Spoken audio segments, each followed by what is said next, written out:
Welcome back. Who is a 32nd degree Freemason. Welcome to the show, Tim. Well, thank you for having me. I'm here to talk about the Masonic child identification programs. In 2024, over 460,000 children were reported missing. The Masonic child identification programs are supported by law enforcement because they provide a critical measure of preparation for parents so when a child goes missing. Because when your child goes missing, you're going to be just inundated with fear and panic. And where's my child? Where's my baby? Yeah. What do? You get that adrenaline rush, and you're not going to be thinking straight. And the things that the law enforcement needs to know is, height, weight, hair color, eye color, digital pictures, fingerprints, all these different things to help positively identify your child. And the Masonic child identification programs assist parents in being able to consolidate all that into one package that they can have at the ready, because when they hand that over to law enforcement, about 30 to 45 minutes later, it is nationwide on the Amber Alert system. And now it's not just you looking for your child, it's everybody. And that little bit of time, those seconds matter, because it makes the difference between being able to get your child back or not. We're looking at state by state. Each state has their own program, but it kind of works collectively, like you said, if something were to happen. Yes. Most states have a Masonic child identification program. Some of them work differently, but you would organize or help find out when an event is by contacting the Pennsylvania Grand Lodge, or here in Altoona, you can contact Mountain Lodge number 281, and they would be able to help get an event set up or let you know where the next ones are at. As far as getting your child enrolled, obviously kids continue to grow. How does that, get updated? How often should you be updating that information? Well, you would want to be able to update it as frequently as possible, because yes, the kids grow so fast and things change so much with them, and that's why it's important to keep it updated on a regular basis.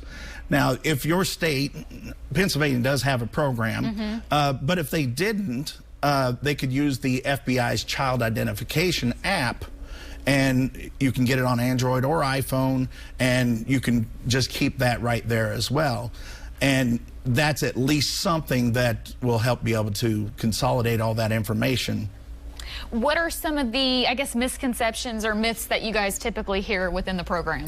Well, the biggest misconception, and it's quite ridiculous when you do understand everything, is the child identification program is shortened to CHIP. And people hear CHIP and they think that we're going to actually put a chip into a child.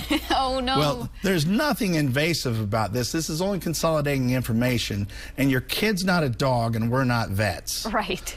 And once all that information is consolidated, we keep none of it. All the information is completely wiped when the parent receives the package, and the parent is the only one that has that. They have full control of it. Nothing is kept by us, and nothing is handed over to law enforcement. That's the parent's decision. So it's just kind of there if you need it. Yes, absolutely. Because it's about being prepared. Because as we were stating, when your child goes missing, you're not going to be thinking straight. You're not going to be thinking about, well, how tall are they right now? When was the last time I made the mark on the wall? How tall they are, what are they weighing?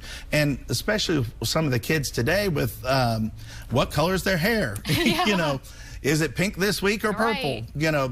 All these types of things come into play. And when a parent is in that state of panic and fear, they're not going to be thinking straight, and this package helps the parents to be able to get that straight over to law enforcement and get the process started. Of course, just like any other document or thing that you have on file. It's not like you prepare for this kind of thing to happen, but if it were, correct, comes in handy. Yes, just like emergency contact information. Very good. Well, where can we go for more information? Well, here locally, you can go to PAGrandlodge.org, which is the Pennsylvania Grand Lodge. And from there, you'll be able to identify the Masonic programs there for the child identification program. Okay, get them registered. Is this something you recommend, you know, as early on as, you know, from birth to 18. Wow. And it's a completely free program. Okay. And one of the things that's a little bit different as well that some people take advantage of, it can also be used for seniors. So, Okay. you know, if somebody's having dementia or some type of other mental issue, it goes into the silver alert system. Okay. So same idea, it just applies to seniors as well. That's wonderful, because we do get those types of alerts, and you know, these things do happen. So obviously having that updated information, photos on file, all that stuff just to check off your list is, you know, gives you some peace of mind. Exactly, preparation. Yeah. Thank you so much, Tim. Pleasure being here.